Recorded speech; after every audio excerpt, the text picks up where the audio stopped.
So very good morning बच्चों। Last class में आपने लेक्चर देखा होगा तो आपको ध्यान होगा हमने सारे तरह के इंस्ट्रूमेंट लास्ट क्लास में पढ़ दिए हैं।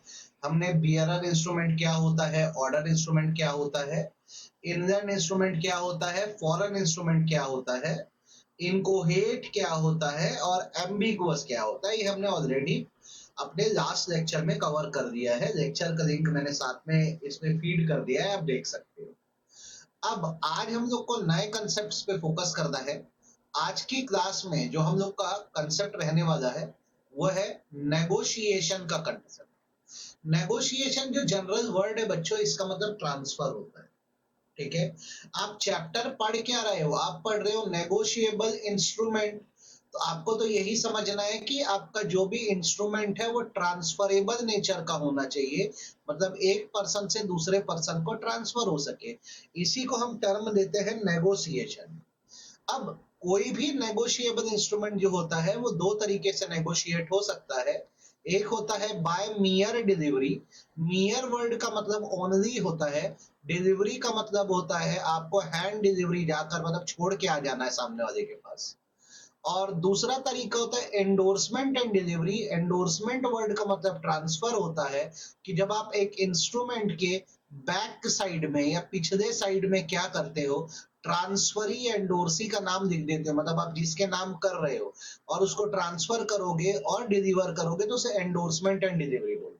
ठीक है, अब हमको क्या होता है, इससे एग्जाम में डायरेक्ट क्वेश्चन आ जाता है तो थोड़ा हम अच्छे से पढ़ते हैं। जैसे नेगोशिएशन बाय डिलीवरी या मियर डिलीवरी क्या होता है, तो जब कोई इंस्ट्रूमेंट पेएबल टू बियरर होता है, बियरर का मतलब क्या, किसी का नाम यहाँ पे लिखा ही नहीं है, ब्लैंक है ना। तो इसमें क्या होता है, क्योंकि किसी का भी नाम नहीं लिखा है तो आप क्या करो, फिजिकली जाओ, ऐसे हैंड ओवर करके आ जाओ। इसे मियर डिलीवरी बोलते हैं। इसके लिए किसी तरह के भी एंडोर्समेंट या एंट्री की या ट्रांसफर की आवश्यकता नहीं है, क्योंकि जब किसी का नाम ही नहीं लिखा है तो आप जिसको भी डिलीवर करोगे वही एनकैश करा देगा। हाँ, इस बात का एक एक्सेप्शन है कि अगर इंस्ट्रूमेंट डिलीवर करते वक्त कोई कंडीशन लगा दी गई तो ये नेगोशिएशन या डिलीवरी तब तक पूरी नहीं होगी जब तक वो कंडीशन फुलफिल नहीं होती। जैसे एग्जांपल हम ले सकते हैं कि ए ने बी को एक इंस्ट्रूमेंट डिलीवर किया और कहा कि ये इंस्ट्रूमेंट तब वैलिड होगा जब सी इलेक्शन जीत जाएगा। तो आप देखिए, नेगोशिएशन तब तक इनकम्प्लीट है जब तक सी इलेक्शन नहीं जीतता है। ठीक है, तो इस बात में कंफ्यूज मत होना। पेमेंट जो होती है जैसे promissory note, bill of exchange में, वो अनकंडीशनल होती है, पर डिलीवरी के साथ हम कंडीशन रख सकते हैं।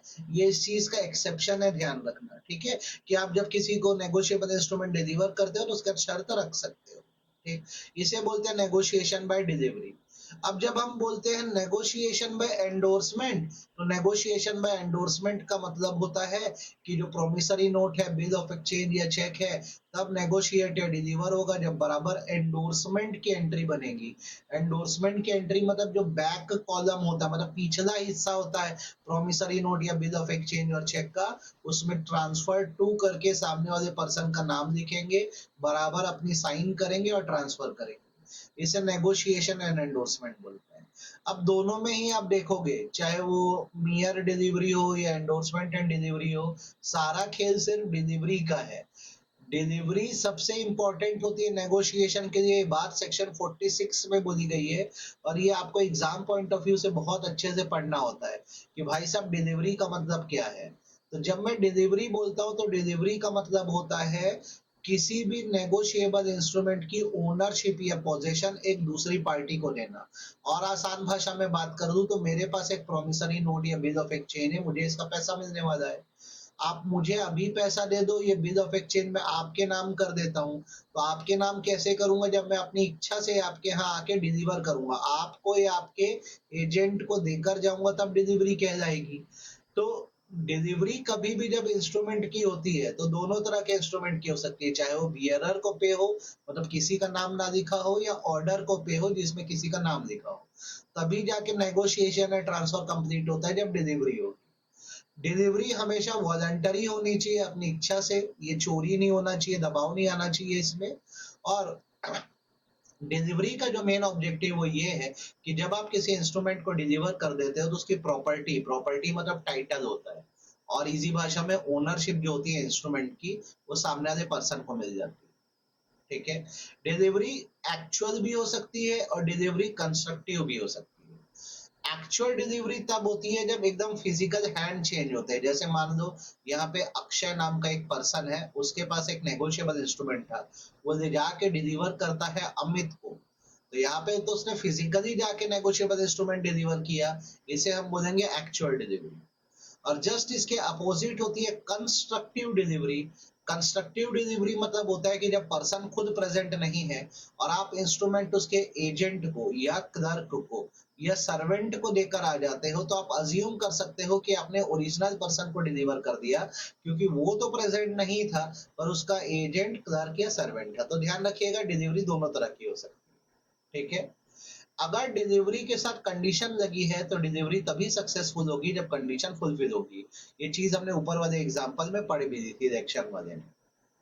ठीक है, नेक्स्ट, जब तक डिलीवरी नहीं होगी नेगोशिएबल इंस्ट्रूमेंट का कॉन्ट्रैक्ट इनकम्प्लीट है और रिवोकेबल है। रिवोकेबल मतलब होता है कैन बी रिटर्न। अब इससे एग्जाम में क्वेश्चन आता है, समझ लो ऐसा, एक मिस्टर एक्स नाम का पर्सन है, इसने एक प्रोमिसरी नोट बनाया। ठीक है, सीखना मेरी बात को, इसने एक प्रोमिसरी नोट बनाया, नोट को उसने क्या किया, दो हिस्सों में काट दिया, हाफ कर दिया, और हाफ नोट इसने वाई को डिलीवर किया या भेजा। अब यहाँ पर ये प्रॉपर डिलीवरी नहीं है, क्योंकि आपको अगर प्रोमिसरी नोट भेजना है तो पूरा पन्ना या पूरा पेज भेजो, आपने हाफ कैसे किया। तो यहाँ पर ये माना जाएगा कि डिलीवरी इनकम्प्लीट है, और एक्स जो है वो चाहे तो ये जो आधा हाफ उसने भेजा था ये रिटर्न मांग सकता है, ये बोल के कि मैंने तो आपको अभी पूरा डिलीवर नहीं किया। ठीक है, मैं दोबारा बोल रहा हूँ, मेरी बात सुनो, जब तक इंस्ट्रूमेंट पूरी तरह से फुल्ली डिलीवर ना हो तब तक वो इनकम्प्लीट है और भेजने वाला उसको वापस भी मांग सकता है। ठीक है, अभी कोई लाइबिलिटी क्रिएट नहीं हुई है क्योंकि इंस्ट्रूमेंट डिलीवर नहीं हुआ है। डिलीवरी जो है वो हर समय की जानी चाहिए, जैसे आप जब कोई नोट को या बिल को बनाते हो तब भी, और पेमेंट के समय, दोनों समय डिलीवरी होनी चाहिए। ठीक है, ये बहुत अच्छे से याद रखना। जब तक एंडोर्समेंट ना हो और आपके नाम डिलीवर ना हो, आपको उस इंस्ट्रूमेंट पे कोई राइट नहीं मिलता। अगर एक इंस्ट्रूमेंट मेरे नाम पे बना है और मैं अगर आपके नाम करना चाहता हूं तो मुझे प्रॉपर एंडोर्स करके, मतलब उसके बैक साइड में एंट्री बना के आपको डिलीवर करना होगा, तभी आपका होगा, वरना नहीं हो पाएगा। ठीक, वैसे ही सेक्शन 57 जो लास्ट पॉइंट है, इसको बड़े अच्छे से आप लोग पढ़ना। ठीक है, मान लो एक पर्सन है, उसने नेगोशिएबल इंस्ट्रूमेंट का एंडोर्समेंट कर दिया। मैं बार बार बोल रहा हूँ, एंडोर्समेंट मतलब होता है बराबर ट्रांसफर की एंट्री बना दी कि भाई साहब अब ये तुम्हारा हुआ, मतलब सामने वाले।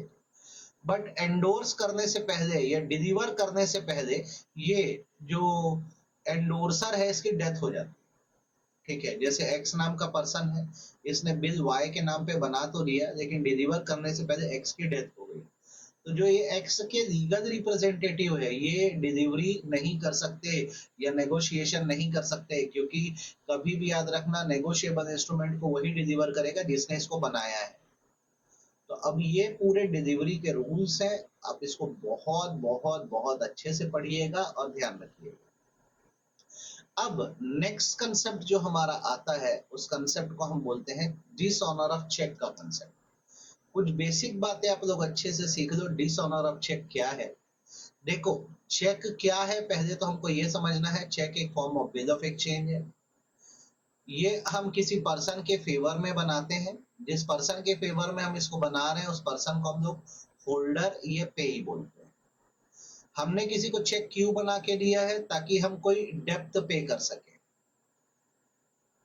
ठीक है, आप किसी को चेक क्यों बना के दे रहे हो? आप कोई पेमेंट करना चाहते हो, आप कोई डेप्थ पे करना चाहते हो, या आप कोई लाइबिलिटी पे करना चाहते हो, उसी नाम से आपने चेक बना के दिए।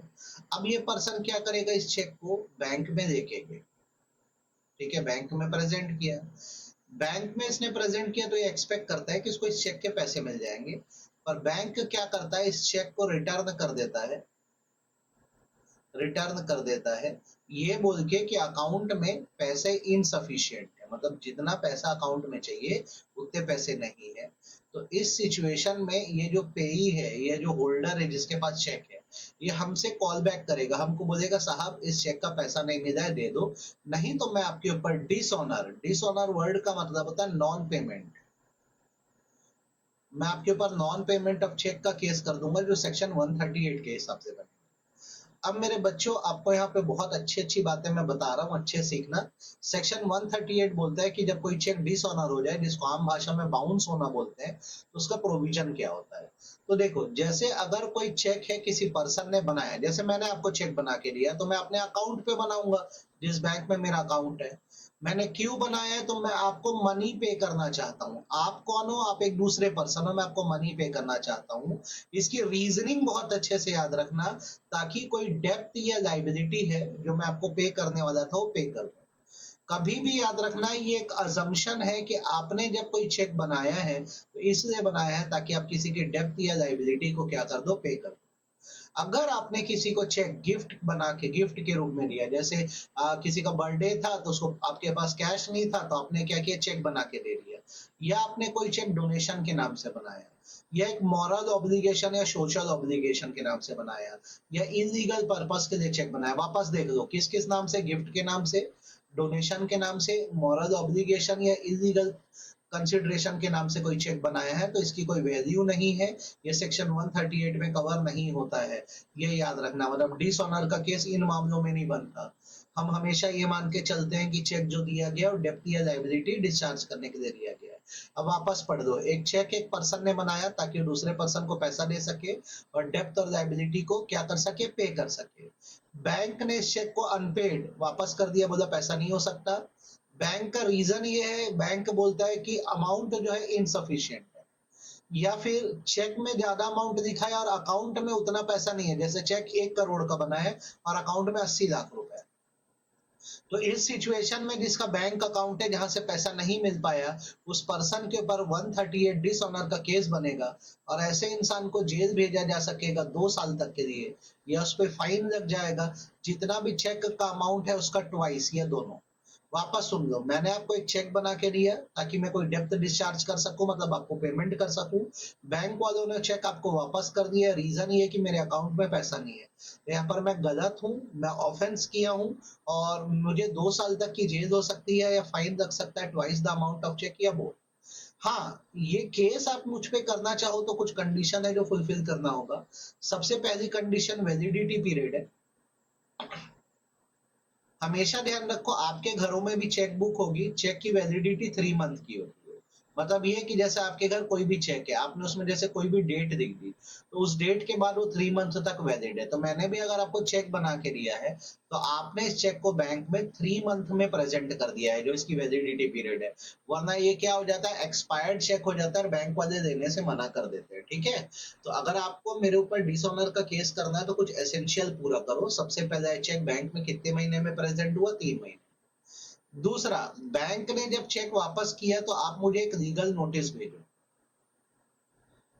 ये लीगल नोटिस आप 30 डेज में भेज दो, जब बैंक से आपको चेक वापस आ गया है ये बोल के कि उस चेक का पैसा नहीं मिलेगा।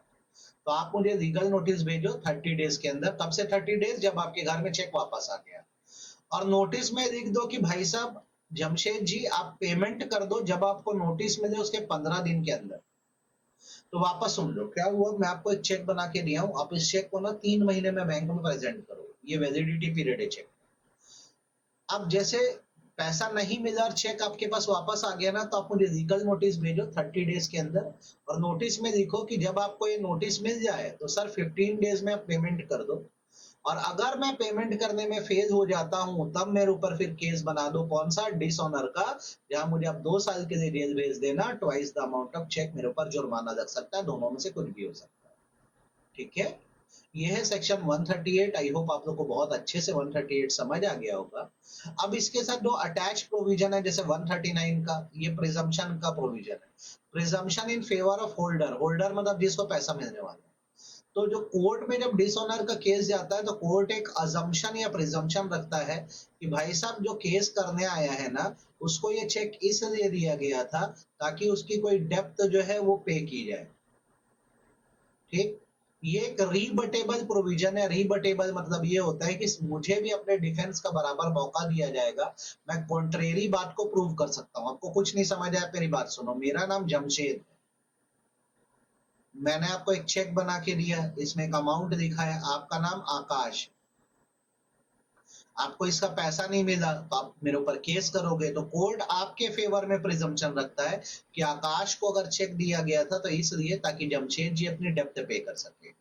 और मुझे ये बोला गया कि अब चाहो तो कॉन्ट्रेरी अगेंस्ट में बात प्रूव कर सकते हो कि भाई साहब आपने चेक डेप्थ पे करने के लिए नहीं दिया था, गिफ्ट के नाम से दिया था, और अपना बचाव कर सकते हो। अदरवाइज तो लॉ मान के चल रहा है कि जब कोई सेक्शन 138 का केस आया है तो अजम्पशन यही है कि ये चेक जो था वो डेप्थ या लायबिलिटी को डिस्चार्ज करने के लिए दिया गया था। ये प्रिजम्पशन या अजम्पशन है, ये कोर्ट की सोच है। सिमिलरली सेक्शन 140 इसका एडिशन है, ये बोलता है कि जब मैं किसी को चेक बना के दे देता हूँ तो अपने डिफेंस में ये बात नहीं बोल सकता कि मुझे आइडिया नहीं था कि मेरे अकाउंट में बैलेंस कम था या चेक डिसऑनर हो जाएगा।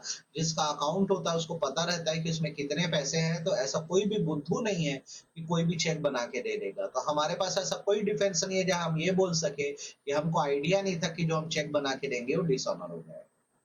तो आज की क्लास में आप लोग ने क्या क्या पढ़ा, देखो आज मैंने आपको ना नेगोशिएशन का कंसेप्ट बताया, थोड़ा टेक्निकल कंसेप्ट है, अच्छे से सीखना। फिर मैंने आपको ना डिसऑनर ऑफ चेक का कंसेप्ट बताया, आप ये दो कंसेप्ट बड़े अच्छे से पढ़ के रखिएगा, ठीक है। अब मैं अगला लेक्चर जो बनाऊंगा ना उसमें मैं आपको पूरा प्रेजेंटमेंट सिखाऊंगा जो बहुत की कंसेप्ट होता है, और मैं आपको क्या करूंगा कंपनसेशन के रूल्स सिखाऊंगा। आपको जब मैं ये सिखा दूंगा कंपनसेशन के रूल तक, तो फिर हम क्या करेंगे, इसके जितने एग्जाम में क्वेश्चंस आए हैं ना वो सॉल्व करेंगे, ठीक है। आप लोग बड़े अच्छे से इन नोट्स को, इन लेक्चर्स को देखिएगा। मैं इन नोट्स की कॉपी को भी ना अपने लेक्चर्स के साथ अटैच कर दूंगा। आप लोग अच्छे से पढ़िए और बहुत अच्छे मार्क्स से पास होइए। All the best. आज का लेक्चर बस इतना ही है बच्चों।